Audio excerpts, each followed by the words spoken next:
How we doing? I want to start off with a chant of sorts. It's the one I use every time I come up here, but I love it so much I like to hear it. So I would like you to show me what democracy looks like.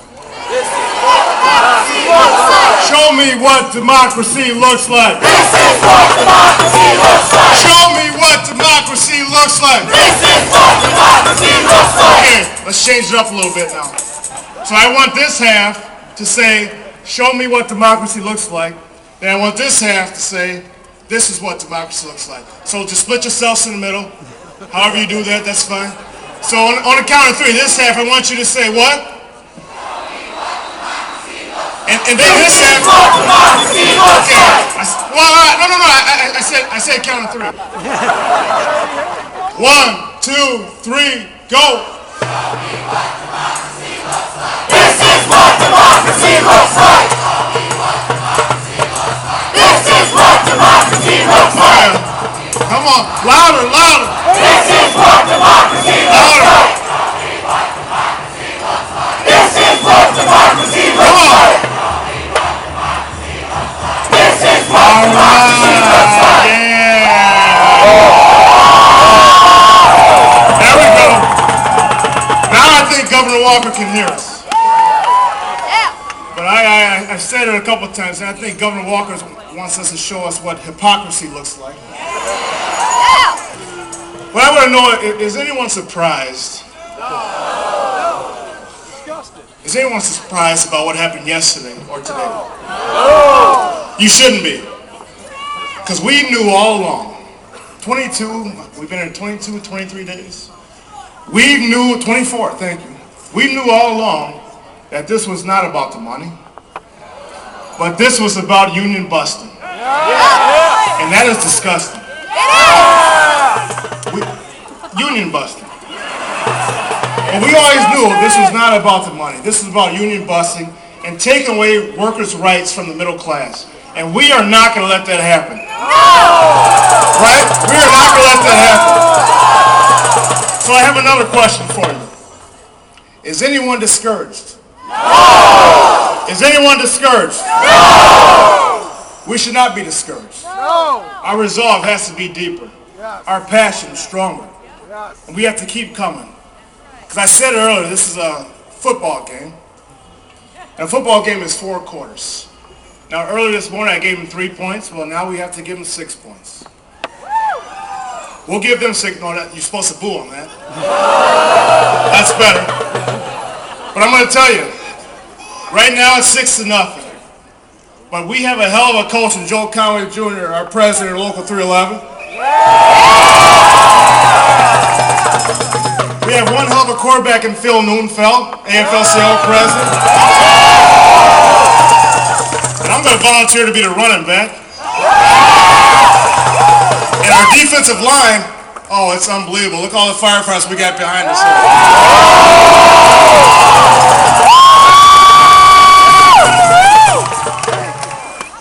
Let's always remember,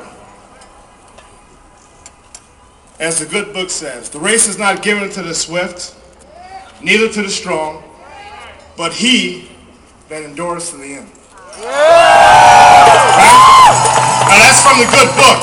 But I'm going to tell you, now I'm going to go to church, but my church, they mess with the wrong people today. They mess with teachers. And they mess with police officers. They mess with nurses. They mess with firefighters. And they mess with everybody that is a middle-class working citizen in the state of Wisconsin. So that's why we're here. And that's why we have to stand strong, and that's why we have to keep up the fight. Let's not let our resolve stop or weaken. We have to be here every day until the job is done. Until the job is done. Until the job is done. Because the job is done. Until the job is done. Until the job is done. Until the job is done. Until the job is done. Until the job is done. Until the job is done. I'm going to be real quick here. I have a short story. It's from a man that I respect very much. Congressman John Lewis. He told a story at an International Association of Firefighters Conference. I'd like to share it with you. Many of you may have heard it, but I like to share it because it's strong, it's short, but it's deep. And I think it resonates for us today.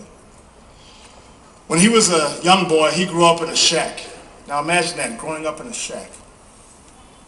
No foundation. The shack had holes, actually, in the roof. So when it rained, obviously the water would come through the shack. Now when it rained real bad, more water would come through.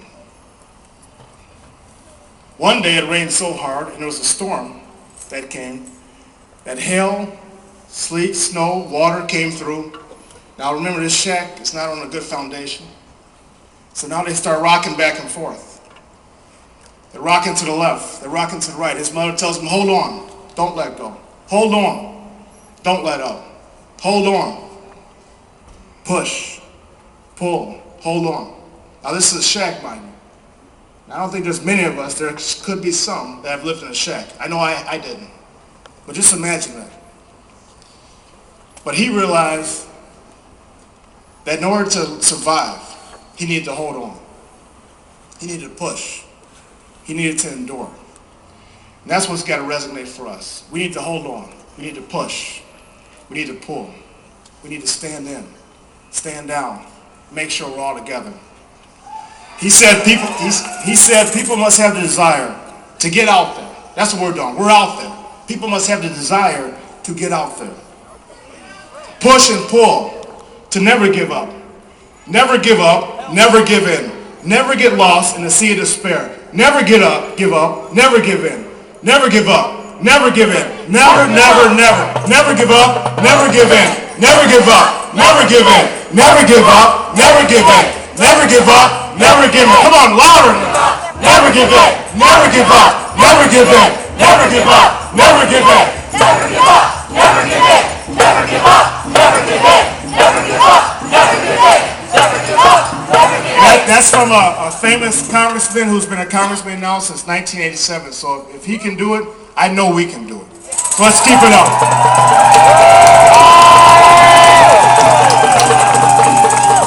If you don't mind, I'd like to have our band play a little tune before we introduce our next guest, if Phil doesn't mind. I didn't ask him, so let's go. If I may say one thing, we're out here every day for you guys. The governor of this state has messed with a lot of hardworking Americans today, and we think this is a country worth fighting for. So this song is for our country. This is America, and this is for you guys. Thank you.